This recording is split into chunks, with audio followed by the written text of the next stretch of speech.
நண்பர்களே, நீங்கள் பார்த்து கொண்டு இருப்பது உங்கள் கௌசிகா ரிவ்யூ. சரி, வாங்க வீடியோக்குள்ள போய் என்ன நடக்க போகுது அப்படின்னு சொல்லிட்டு பாத்தீங்கன்னா, சம்பவத்தை சரித்திரமா மாத்தி அமைக்கணும்னு சொல்லிட்டு சும்மா ஒன்றும் சொல்லலைங்க.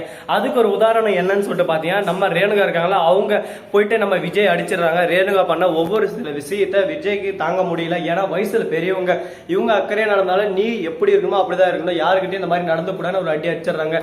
இதை பார்த்தா வெண்பா மனசுக்குள்ள என்ன ஆகுதா அப்படின்னு சொல்லிட்டு பாத்தீங்கன்னா, நம்ம அம்மா மேல விஜய் அப்பாவுக்கு பாசமே இல்லை. இப்ப மல்லியம்மா வந்ததுனால மல்லியம்மா மேல பாசமா இருக்காங்க. என்ன இருந்தாலும் முதலம்மாவை அடிக்கூடாது இல்ல அப்படின்னு சொல்லிட்டு கொஞ்ச நேரம் பாக்குறாங்க. ஒரு 2 நாள் 3 நாள் தொடர்ந்து பாக்குறாங்க. மல்லியை அதிகமா கஷ்டப்படுத்த ஆரம்பிச்சாங்க ரேணுகா. ஆனா இந்த விஷயத்த நம்ம வெண்பா பார்க்கல. அந்த சமயத்துல கரெக்டா நம்ம விஜய் இருக்காருல, ரேணுகாவை திட்ட ஆரம்பிச்சாரு. உடனே கோவத்துல ரேணுகா வந்து போய் வீட்டை சாத்திடுறாங்க. உடனே பார்க்கணும் நம்ம வெண்பா போயிட்டு, நீங்க இனிமே இந்த வீட்லயே இருக்காதீங்க, தயவு செஞ்சு போயிருங்க. ரேணுகா அம்மா தான் என் ஃபர்ஸ்ட் அம்மா, அவங்க வந்துட்டாங்கல்ல, இனிமே நீங்க எதுக்கு இந்த வீட்டுல இருக்கீங்க, அந்த வீட்டை விட்டு வெளியே போங்க ஃபர்ஸ்ட்.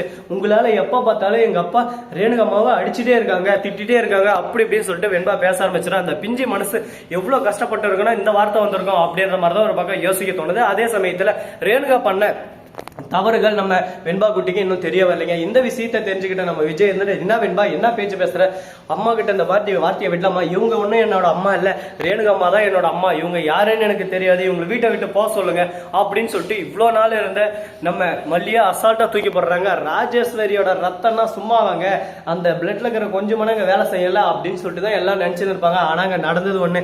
எப்ப பார்த்தாலும் ரேணுகா அம்மா இருக்காங்களா, அவங்க கஷ்டப்படுறது எல்லாமே வெண்பா பார்த்துன்னு தான் இருக்கா. எதுக்கு விஜய் அப்பாவுக்கும் கஷ்டம், மறுபக்கம் மல்லியம்மாவுக்கும் கஷ்டம். மல்லியம்மாவை சும்மாவே அந்த ரேணுகம்மா அடிச்சுட்டே இருக்காங்க. ரேணுகம்மாவை அந்த வீட்டை விட்டு போக சொன்னா எப்படி இருந்தாலும் அனுப்ப மாட்டாங்க. இதுக்கு வேற வழி இல்லை. அதனால நாமளே நம்ம மனசை மாத்திக்கிட்டு மல்லியம்மாவை அந்த வீட்டை விட்டு அனுப்பிச்சிடலாம் அப்படின்னு சொல்லிட்டு வெண்பா அழகான கியூட்டான ஒரு பிளான் பண்ணியிருக்காங்க. அடடடா, இவ்வளவு நேரம் நம்ம வெண்பாவை தப்பா நினைச்சிட்டோம்லே. வெண்பா செல்லக்குட்டி இந்த அளவுக்கு ஒரு பக்கம் அறிவா தெளிவா யோசிச்சிருக்குன்னு சொல்லிட்டு இப்பதான் நமக்கு புரிய வருது. அட கொஞ்ச நேரத்தில் நாம தப்பா நினைச்சிட்டோம்லே அப்படின்னு சொல்லிட்டு யோசிக்க தோணுது இல்ல.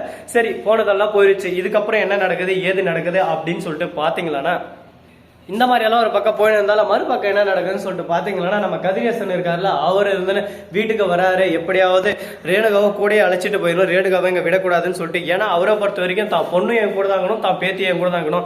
ரேணுகா என்னோட பொண்ணு, அவளை நீ தடுக்க முடியாதா, உனக்கு பொண்ணுன்றதுக்கு முன்னாடி எனக்கு கொண்டாட்டிடா, நான் எப்படி விட்டு தருவேன், என்னால விட்டு தர முடியாது, அவன் என் கூட தான் இருப்பா, உன்னால முடிஞ்சு யாரா புடுங்கி பாடுறா அப்படின்னு சொல்லிட்டு நேருக்கு நேரம் அப்படியே சும்மா நெஞ்ச நிமித்திட்டு நிக்கிறாரு நம்ம விஜய். உடனே நம்ம கதிரேசன் எதுவுமே பேசாம சைலண்டா இருக்காங்க. ஏமா ரேணுகா, அப்பா உன்னை தாளாட்டி வளர்த்தனே, அந்த அப்பாவும் கண்ணுக்கு தெரியாம, அட போடா, எனக்கே என்ன யாரும் தெரியல, நீ யாரும் எனக்கு பண்ற தெரியும் அப்படின்ற மாதிரி திட்டி விட்டுறாங்க. உடனே என் பொண்ணா பைத்தியக்காரியா மாத்திட்டு இருக்கிறாங்களே எல்லாரும் சேர்ந்து அப்படின்னு சொல்லிட்டு அழ ஆரம்பிச்சுறாங்க. அந்த இடத்துக்கு வக்கீலும் வந்துடுறாங்க. வக்கீல் வந்து சட்டப்படி பார்த்தா கரெக்டா இப்ப மனநிலை பாதிக்கப்பட்டு இருக்காங்க, ஆல்ரெடி உங்க மனைவி இறந்துட்டாங்க சொல்லிட்டு இன்னொரு கல்யாணம் பண்ணிருக்கீங்க, இந்த பொண்டாட்டிக்கோசரம் இந்த பொண்டாட்டியை கொல்ல மாட்டீங்கன்னு என்ன நிச்சயம், அதனால ரேணுகா அவங்க அப்பா கூட இருக்கிறதா சட்டப்படி நியாயம், இதை வந்து நாங்க கோர்ட்ல எழுதி வாங்கிட்டோம் அப்படின்னு சொல்லிட்டு கையில கொடுக்குறாங்க. அப்படியே பார்த்தா ஹார்ட் அட்டாக்கே வந்துட்டு ஒரு பக்கம், ஐயோ என் கைக்கு வந்த தங்கத்தை திரும்ப கூட்டின்னு போறீங்களா, விடுங்கடா என் தங்கத்தை கூட்டின்னு போதீங்கன்னா சொல்லிட்டு கதறாங்க, அலறாங்க, வளர்றாங்க. என்ன பண்ணாலும் எது பண்ணாலும் வாய்ப்பில்லை ராசா, வாய்ப்பில்லை, நடக்கிறது தான் நடக்கும், இதுக்கு மேல ஒண்ணுமே பண்ண முடியாத சம்பவத்தை சரித்திரமா மாற்ற முடியாது அப்படின்னு சொல்லிட்டு சொல்லிருக்காங்க. இன்னும் என்னென்ன விஷயமெல்லாம் நடக்க போகுது, இதெல்லாம் எப்படி தீர்மானிக்க போறாங்கன்னு சொல்லிட்டு தெரியலங்க. ஆனா பார்ப்போம், எல்லாமே நல்லதே நடக்கும். கடவுள் மேல பார்த்த போட்டு நம்ம வழியில நம்ம போனா நமக்கு எப்பவுமே வெற்றி நிச்சயம், வெற்றி நிச்சயம், இது வீர சத்தியம் அப்படின்னு சொல்லிட்டு பாட்டு பண்ணு போக வேண்டியதான். சரி, இந்த மாதிரி எல்லாம் ஒரு பக்கம் போயின்னு இருக்கா. மறுபக்கம் என்ன நடக்குதுன்னு சொல்லிட்டு பாத்தீங்கன்னா, நம்ம நிஷா இருக்காங்கல்ல, அவங்களும் வராங்க. வந்து வாக்கா போலாம் அப்படின்னு சொல்லிட்டு கையை பிடிச்சி கூட்டு போறாங்க. நீ யாரு என்ன கூட்டு பார்த்தீங்கன்னா, தவணை மேலே ஒரு அடி போட்டுறாங்க. மல்லியை கையை போய் கெட்டியா பிடிச்சாங்க. மல்லி மல்லி என்னை விடாத மல்லி, நான் போக மாட்டேன் மல்லி, என்னை பிடிச்சிக்க மல்லி, அவங்க என்னதான் என்ன பண்ண பாக்குறாங்க மல்லி அப்படின்னு சொல்லிட்டு உடனே அங்கே வந்து போலீஸ் எல்லாம் பார்த்துட்டு உடனே இதை இன்ஃபார்ம் பண்றாங்க. எங்கன்னு சொல்லிட்டு பாத்தீங்கன்னா கோர்ட்டுக்கு. அவங்க வந்து சரி ஓகே, அவங்க மனநிலை பாதிக்கப்பட்டிருக்காங்க, அவங்கள அழைச்சிட்டு போக வேணாம், மல்லி நல்லா தான் பார்த்துப்பாங்க, மல்லியை பத்தி எனக்கு நல்லாவே தெரியும் சொல்லிட்டு மல்லி கூட இருக்க சொல்றாங்க. இப்போ என்ன பேசுறது ஏது பேசுறதுன்னு சொல்லிட்டு தெரியாம குழப்பத்துல குழம்பி போயிட்டு இருக்காங்க. இதுக்கப்புறம் குழப்பம் வருமாதான், என்ன நடக்க போகுது ஏது நடக்க போகுது, இன்னும் என்னென்ன பிரச்சனையெல்லாம் கொண்டு வர போறாங்க அப்படின்னு சொல்லிட்டு தெரியாம குழப்பம் அதிகமாக தான் போயின்னு இருக்கு. பார்த்துக்கலாம், வாழ்க்கையில குழப்பன்றது கண்டிப்பா வருங்க. அந்த குழப்பத்தை எப்படி சமாளிக்க போறோம், என்ன பண்ண போறோம், எப்படி அதை தீர்மானிக்க போறோம் அப்படின்றது தான் நம்மளோட திறமையும் இருக்குன்னு சொல்லிட்டு சொல்லலாம். சரி பார்ப்போம் இதுக்கப்புறம் என்னென்ன நடக்க போகுதுன்னு சொல்லிட்டு. ஸோ நண்பர்களே, இது மட்டும் இல்லாமல் உங்களுக்கு இன்னொரு இன்ட்ரெஸ்டிங்கான ஒரு விஷயம் சொல்ல பாருங்க. அந்த விஷயம் என்னடா, டக்குன்னு அதை சொல்லி விடுறா, தேவையில்லாத விஷயத்தை இவ்வளோ நேரம் பேசி டைம் வேஸ்ட் பண்ணிடா அப்படின்னு சொல்லிட்டு ஒரு பக்கம் சொல்லலாம். இதுதான் என்னோட ஃப்ரெண்டோட ரூமு. பார்த்துக்கோங்க, இங்கே வந்து எப்படி எப்படி இருக்கு, எந்தெந்த இடத்துல எவ்வளோ குப்பை இருக்கு.